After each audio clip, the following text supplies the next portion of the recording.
আসলে অবাক হয়ে গেছি এই ঘটনাটাতে, জুলাইয়ের ঘটনায়, যে যুব সমাজকে ধ্বংস করার জন্য তারা ২০ বছর ঢেলে দিছে, ওই যুব সমাজই তাদেরকে পিটাই বের করছে। আল্লাহ পাকের কি পরিকল্পনা! আপনাদেরকে ধ্বংস করার জন্য ২০ বছর ধরে তারা সিলেবাস কারিকুলাম করছে।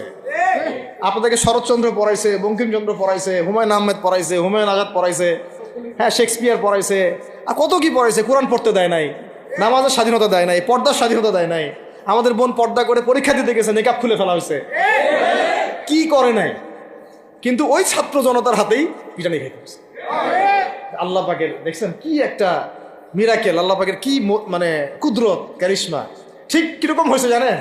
ঘটনাটা হয়েছে এরকম যে ফেরাউনের ঘরেই মুসা আলাইহিস সালামকে আল্লাহ পাক বড় করছে। মাশাআল্লাহ। তো আপনাদেরকে ধ্বংস করার জন্যই কিন্তু এই পলিসিগুলো অ্যাপ্লাই করা হয়েছে।